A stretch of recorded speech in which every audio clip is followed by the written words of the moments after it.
Good morning mga Kasaldis TV. Isang mapayapang araw muli sa ating lahat. Welcome sa ating yard, sa ating manukan at sa ating native backyard farm natin. Ayan.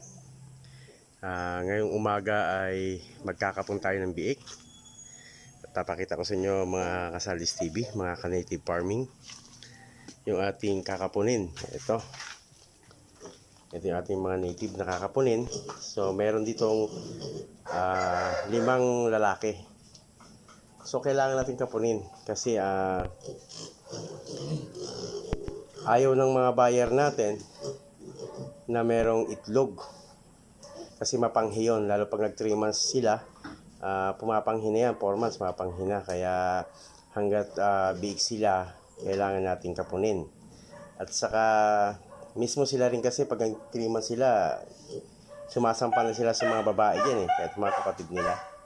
So doon nagsisimula na pumanghi yung karne ng ating native pig. Lalo pag ating gagawin lechonin. So kailangan natin silang kapunin. So yung 5 rito, kakapunin natin at hinihintay lang natin yung ating technician na mula pa sa Bimig Company. So tara, dilibot ko muna kayo sa ating mga native pig. Pakita ko. Sa ngayon, meron tayong 22 pieces. Ito ay 10 pieces.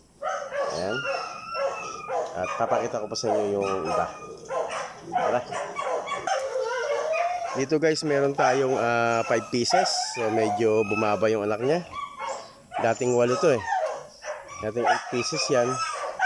Ngayon, 5 na lang. Pero okay lang guys. Kasi, ayan. At least meron. So ayan, pero hindi pa natin siya isasama sa kapun ngayon dahil masyado pang bata. Saka isa pa, mahirap pa mahuli yan. No? Ayan. Yan ating 5 pieces na native pig. So tingnan pa natin yung ating lechonin na rito na 2 months old na biik. Yan, meron dito na busog na busog. Ayan, busog na busog. Kaya nakanda. Ayan. 7 pieces. So, pwede siya lechonin. So, kasarapan na pang-display sa lamesa. Ito guys, bago natin kapunin, huhulihin muna natin kung ano yung barako dyan or lalaki. Tapos ilalagay natin sa drum. Ipunin muna natin kasi kung gagawin natin, kada kapon huhuli tayo dyan, may stress na yung unang nakapon. Ibig sabihin, tatakbo rin ng tatakbo at baka magdugo na magdugo. So, ang gagawin natin, kukuhain muna natin ang mga lalaki rito at ilalagay natin sa drum. Yan, dito natin lalagay yung mga lalaki at dito tayo kukuha ng isa-isa para ikapon natin. And then, pagkatapos nun guys, ibabalik na natin sa kanila. Para maiwasan din natin yung stress at saka yung pagdurugo doon sa kinapon, no? Yan gagawin natin mamaya pagdating ng ating technician. Yan.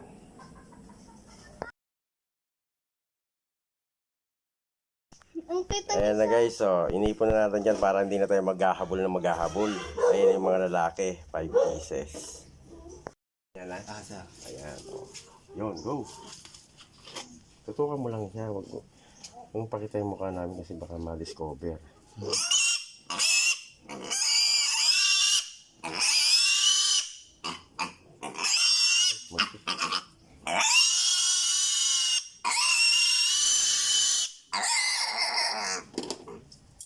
Magaling na natin isa.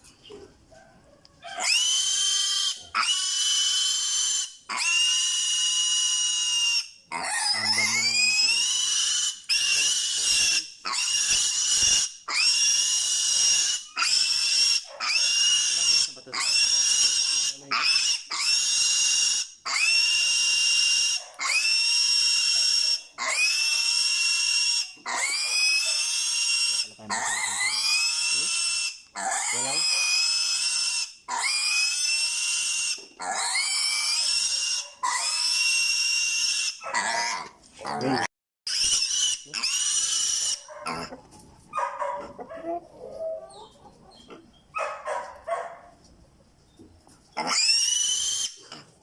Kaya ramang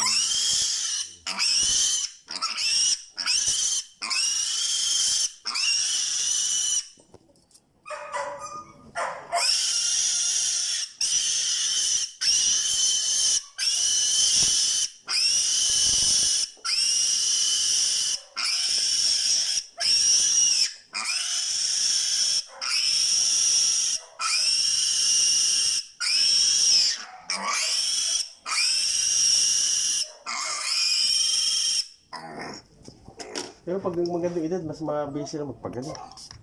Pag mas bata, sir. Parang nakakawa. Hindi ba yun? Hindi.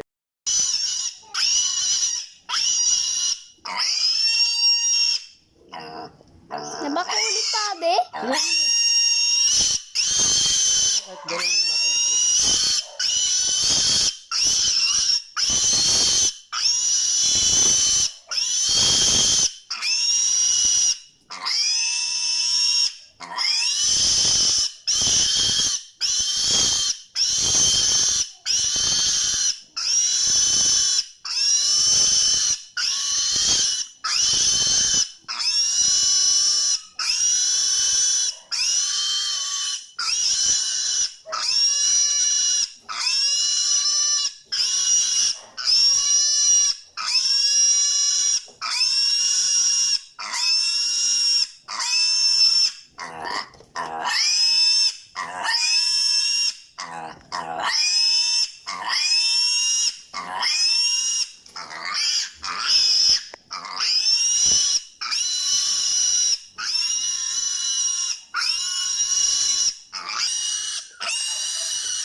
Hindi pa malakas na.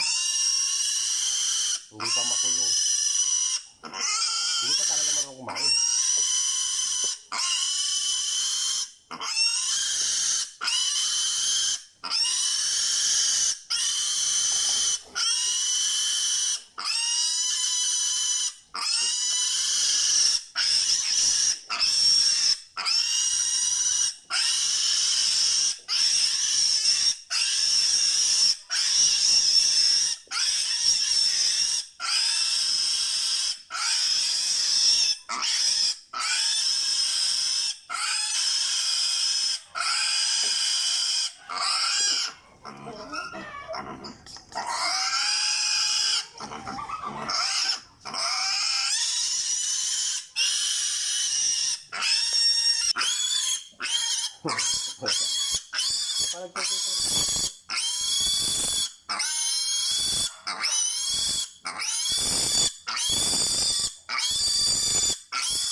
Ayan guys, tapos na tayo magtapon ng mga barako.